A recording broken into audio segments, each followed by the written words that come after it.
Hi everyone, I'm Dr. John Douillard, and today I want to talk about mastering your soul's purpose. These are called the Purusharthas. Purush means soul, artha means purpose. And these in Ayurveda are called the four aims of life. And they include kama, which is pleasure, artha, which is gaining wealth and prosperity, dharma, which is your life's purpose, and moksha, which is liberation or becoming free of all the attachments and all the needs and desires that we have. Now remember, these are called the Purusharthas, and Purush means soul, arthas means purpose. So you have to look at these four aims of life from the perspective of your soul's purpose. Are they benefiting your soul's purpose? And I thought this is a really good time to write this article as we hopefully move out of this pandemic.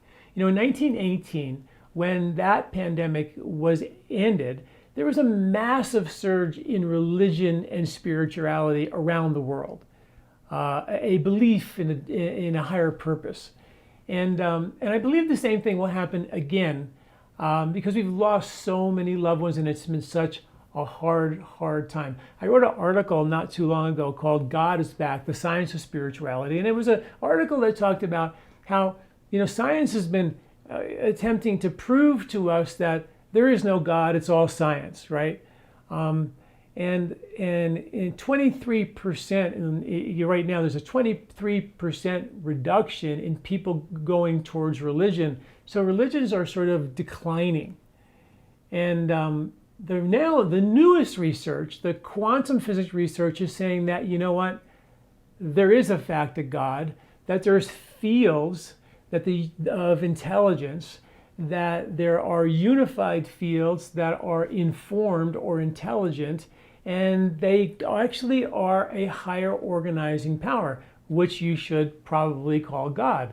So the science is actually saying now, after years of science saying it's all science and there's no God, now we have science saying, yeah, there is a higher power, and this whole universe and all this stuff that's been created is actually intelligent.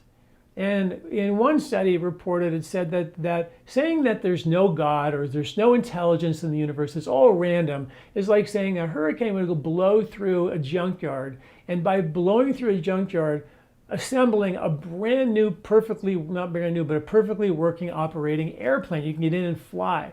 That's how impossible it is for all this creation that we see to be random. There is a higher purpose. The universe is informed. Max Planck talked about it being informed. Einstein talked about it being informed way back in the 1930s. So it's informed. After a pandemic, we have the opportunity to become informed. We have an opportunity to recreate, I think, these four aims of life from the perspective of our soul's purpose, as opposed to just doing kama, which is pleasure. So from the surface perspective, kama, which is the first aim of life, is pleasure. Enjoy life. Find sensory stimulation. Become aware of how to feed your senses and enjoy all the beautiful things of life. Absolutely, when you're a kid, you want toys and candy. You have to do that. It's one of the aims of life. But hopefully, when you look at it from the perspective from being a conscious being, you realize that from the soul's purpose, the senses are bidirectional. That the senses can go out and I can become completely fascinated and addicted to stimulating myself and gaining pleasure through my senses, but they also are directing attention inward. And that pleasure can come from, inward pleasure can come from, you know, engaging with family, community, gatherings, loving each other, realizing the difference between sex and love. I wrote an article about the Vedic understanding between sex and love. It's a big difference, right? One is an act of pleasure and one is a deep connection.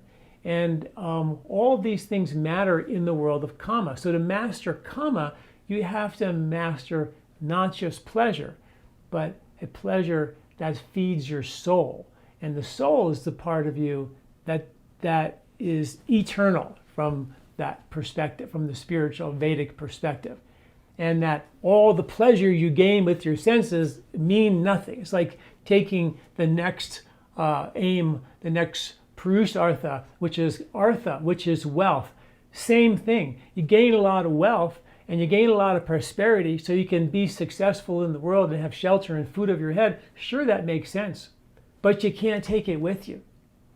That wealth that you gain is something that has to be understood from a Vedic perspective written in the Bhagavad Gita, which says that you never be attached to the fruits of your actions.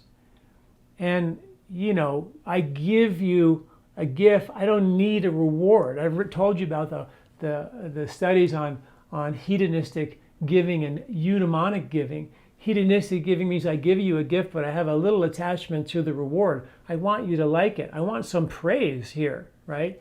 And eudaimonic giving is I give you this gift. I have no attachment to you liking it. I love giving it to you with a big period at the end of that.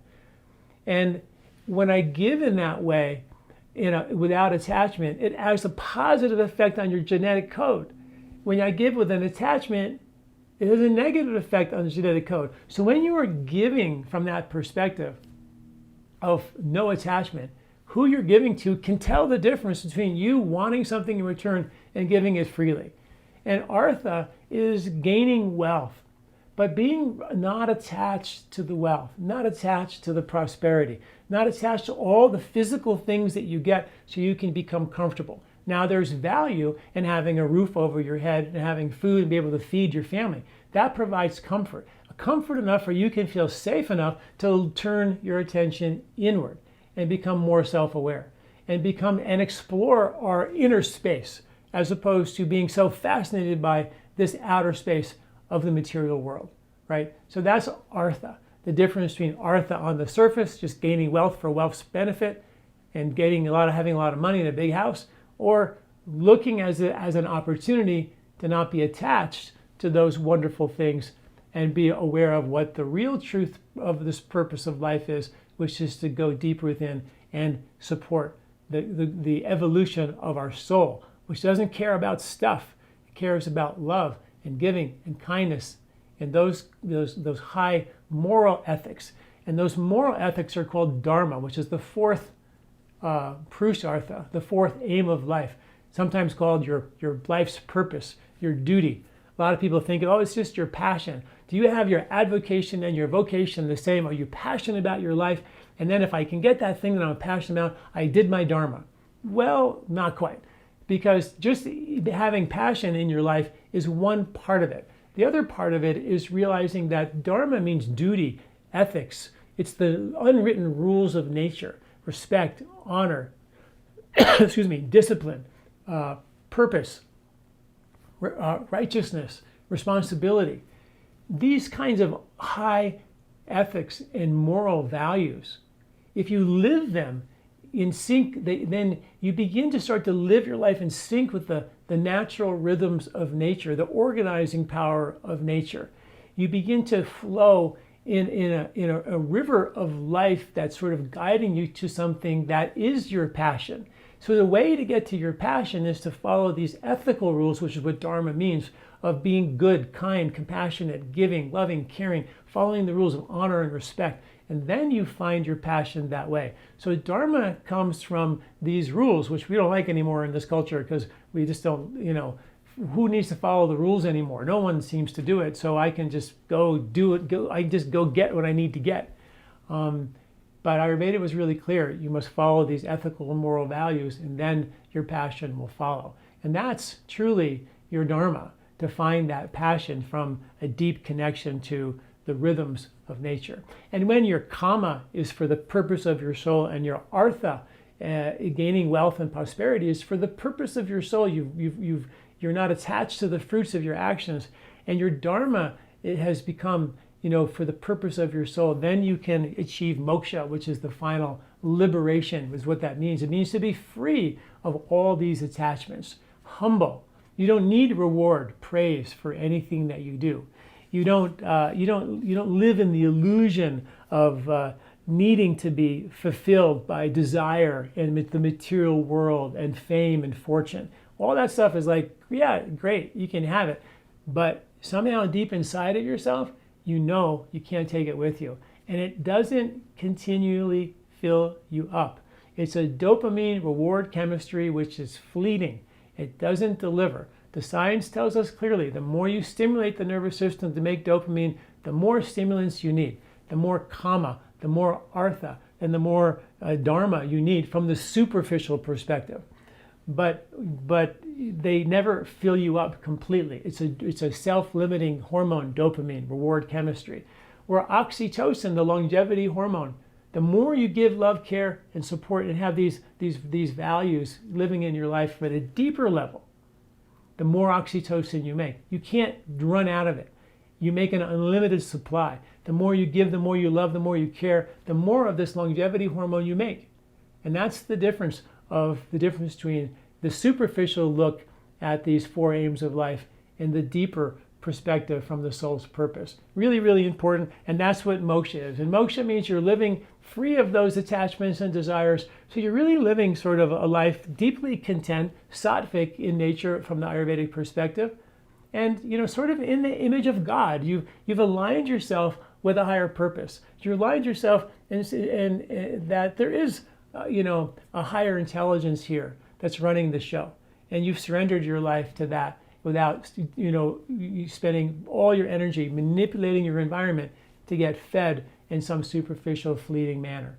It just doesn't last, and that's something that we all have to learn, and that's why we have a long life. Because usually in the second half, you start realizing that, man, I beat myself up to get X, Y, and Z, and I'm still not happy, satisfied, content. And these are what the four aims of life are all about. There's a really nice article that I wrote about this that I think is really fascinating, really interesting for now, because as we move out of this pandemic, hopefully we can start to realize that we're not living for the nourishing and feeding of our senses. We're living for the nourishing and feeding of our soul. All right, thanks for listening. I'll talk to you next time. I'm Dr. John Douillard. Do you like this video? Don't forget to subscribe and share. This recording is brought to you by LifeSpa, where ancient Ayurvedic wisdom meets modern science. Get access to free health video newsletters by Dr. John at lifespa.com. These statements have not been evaluated by the FDA. These products are not intended to diagnose, treat, cure, or prevent any disease.